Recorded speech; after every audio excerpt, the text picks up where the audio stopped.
Dans l'Antiquité, le chien n'était pas qu'un simple compagnon de chasse ou de foyer. Il était un outil, un allié, parfois même une arme. À Rome, les chiens jouaient un rôle essentiel dans la vie quotidienne.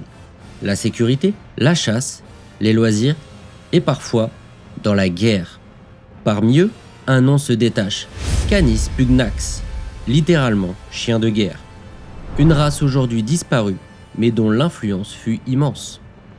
Ce chien légendaire, fruit de croisements complexes, serait né du mélange entre les molosses grecs, des chiens massifs utilisés pour garder les troupeaux en Épire ou en Macédoine, et d'autres races puissantes assimilées par Rome lors de ses conquêtes. Le résultat ?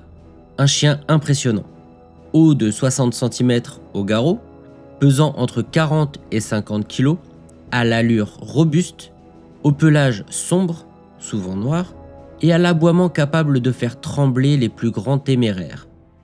Un grand merci à tous ceux qui soutiennent cette aventure, et pour celles et ceux qui souhaitent aller encore plus loin et contribuer à faire grandir ce projet, j'ai ouvert une page Tipeee. Le lien est en description. Mais le Canis pugnax ne se résumait pas à son physique. Il était aussi réputé pour sa discipline, sa loyauté, son intelligence. Ces chiens étaient élevés non seulement pour mordre et pour tuer, mais surtout pour obéir. Ils devaient être capables de distinguer un allié d'un ennemi à l'odeur, à la voix ou à l'armure. Une aptitude indispensable sur un champ de bataille où la confusion régnait. Les Romains n'ont pas inventé l'idée des chiens de guerre, ils l'ont perfectionnée. Les Celtes, les Germains, les Grecs et même les peuples d'Asie utilisaient déjà des chiens au combat. Mais Rome, fidèle à sa tradition pragmatique, a su observer, s'inspirer et intégrer ces pratiques. Dans les provinces comme la Gaule, la Germanie ou la Bretagne, les légions découvrirent des chiens robustes et féroces qu'ils croisèrent avec leurs propres molosses pour en faire des bêtes de guerre quasi militaires. L'usage de ces chiens dans l'armée remonte à la République. À cette époque, Rome s'étend, multiplie les conflits et ses légions doivent affronter des terrains hostiles et des ennemis rusés.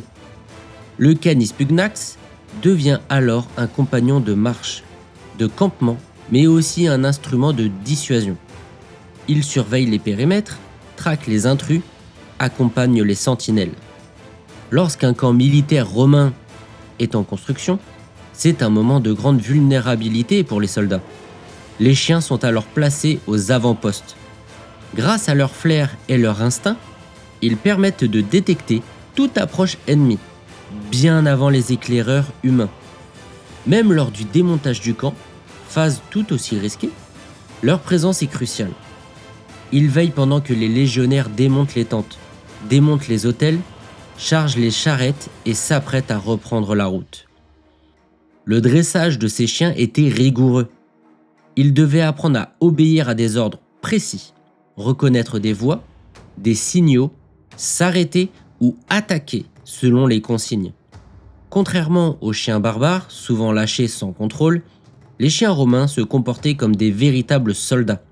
Ils savaient attendre l'ordre, cibler l'ennemi, revenir au pied de leur maître, une discipline acquise au prix d'un entraînement long et exigeant.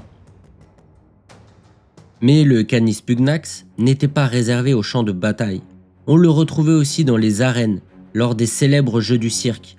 À partir du IIe siècle avant JC, les combats d'animaux deviennent un divertissement prisé. Des fauves d'Afrique, des ours d'Europe, des éléphants d'Asie et bien sûr des chiens sont exhibés dans des spectacles aussi sanglants qu'organisés. Les chiens pouvaient affronter d'autres bêtes, exécuter des prisonniers ou participer à des chasses simulées dans des décors recréant la savane ou la forêt. Loin d'être maltraités, ces chiens étaient souvent mieux traités que certains esclaves. Leur valeur était immense. Leur propriétaire misait sa réputation, voire sa fortune, sur leur performance. On les nourrissait, on les soignait, on les entraînait avec sérieux. Certains recevaient même des funérailles et des stèles funéraires en cas de mort glorieuse. À Rome, un bon chien valait autant qu'un bon homme. L'histoire rapporte même que lors de la bataille de Vercelles, en 101 avant notre ère, les Romains affrontèrent les Cimbres. un peuple germanique qui avait formé une véritable meute de chiens de guerre. Même après la mort ou la capture de leur maître, ces chiens continuèrent à défendre leur camp avec une ténacité redoutable. Les légions durent les éliminer un à un avant de pouvoir prendre le contrôle du fort ennemi. Une preuve éclatante de leur loyauté et de leur valeur stratégique. Plus tard, lors des campagnes de Jules César en Gaule et en Bretagne, les Romains rencontrèrent de nouveaux types de chiens de guerre, souvent utilisés par les tribus locales. Fascinés, ils intégrèrent certaines de ces races à leur programme d'élevage. Le Canis pugnax évolua alors en plusieurs sous-variantes, certaines devenant les ancêtres des mastifs britanniques ou des molosses napolitains. Mais malgré toutes ces preuves d'efficacité, les sources antiques évoquent rarement l'usage des chiens au combat. Les poètes et historiens de l'époque préféraient vanter leurs exploits dans les arènes ou leur rôle de gardien, plutôt que de les décrire en plein champ de bataille. Tacite, l'un des rares à en parler, mentionne la présence de chiens dans les camps romains de Germanie, de Dacie ou de Bretagne. Il souligne leur utilité pour la garde, l'intimidation des prisonniers ou la traque des fuyards, mais sans en faire un outil courant de guerre. Pourtant, un indice fascinant subsiste.